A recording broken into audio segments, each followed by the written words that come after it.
Honestly, I'm not even fully sure how I could introduce this video, so I'm just going to let the person I'm covering do it for me. So what are trans rights? Let's see if we can come up with some kind of definitive list of these rights. I thought I'd start with the internet's most reliable source on everything transness, TikTok. You could go to an organization dedicated to this topic and read their mission statement, or ask an activist in this field what they think trans rights are, but no, you instead decide to just choose random people on TikTok. Of course, actually going to professionals would make it much harder to engage in nitpicking, or attempting to discredit an entire movement through finding the most insane or out there people you possibly can. Even if you disagree with organizations like the ACLU or the Human Rights Campaign, they are much harder to argue against than, say, some kid lip-syncing to a rap song and then adding text over it so it relates to trans rights. Fuck being underrated, I wanna have everything they did. Sons, bitches need money, YSL, gold chain,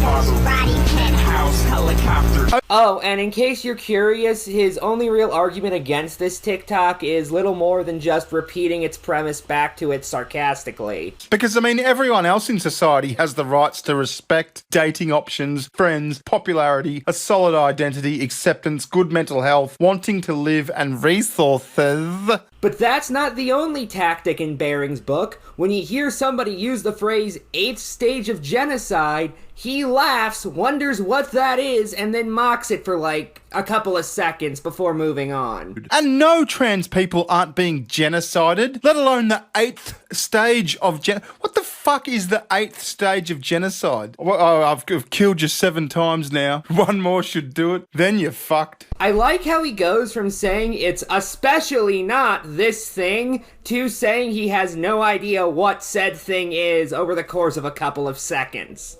But seriously, Bering, if you don't know what that's in reference to, you can look it up or not deny it while admitting you don't know what it means. Either of those are wonderful options. What this person is more than likely referring to is the 10 stages of genocide list that has become rather popular in recent years, of which the 8th stage is persecution. So really all they're saying is transgender people are being persecuted right now. And by the way, I'm not even saying I inherently agree or disagree with that statement. I'm just comprehending what I'm hearing. Anyway, here's Bering trying to debunk one of these TikToks and failing miserably. Again. Let's say that you adopt a child. That child is not biologically yours. You did not birth this child, and yet you adopt this child and raise them as your own. You fulfill the social role of being a parent to this child. Okay, I'm following so far. You adopted a child and you parented that child. Go on. Thanks for the pointless interjection? By adopting a child, you may not live through the exact same parental experience as other parents, but then again, there is no such thing as a singular parental experience. And being an adoptive parent is an experience in of itself. Now, most of the time, it doesn't really matter that you adopted this child. Legally, socially, you are the parent of this kid. However, sometimes it does come up that you adopted this child, like if you're at the doctor's office and they're wondering about family history. But most of the time, even if you don't look like the parent of your child, you still fulfill the social role of being the parent of your child, even if you didn't birth them. Yes. Is there a point to all this? Maybe you'd find out if you let the person continue. And here's the question. Is it denying a biological reality to call yourself the parent of this child? Well, I mean, it makes you an adoptive parent, which is a pretty noble thing. But no, you're not the biological parent of that child. The person wasn't asking if the hypothetical parent would be a biological parent, though. They were just asking if the word parent in a more general sense would be appropriate to apply to said person. Would it be accurate or fair to restrict the definition of parenting down to the biological aspect? Would it be fair if you were denied services for not being the birth parent?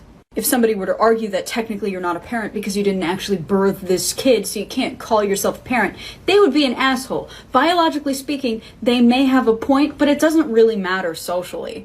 No, it doesn't really matter socially. Adoptive parents are great people. They take on kids who need homes and they raise them as their own. I don't understand what your fucking point is. Anyway, it's not a perfect analogy, but I think it's fairly obvious what I'm talking about here. Alright, listen, I'll stop playing dumb. I think your point is that we should deny biological reality or something. No, the point is that saying trans women are women and trans men are men is not ignoring biological reality. And she was using this analogy to demonstrate that point. I don't get why you missed this. Anyway, that's all I want to say, so final thoughts? It was me watching a man complain about TikToks for like 10 minutes and then claiming to have debunked the concept of trans rights or something.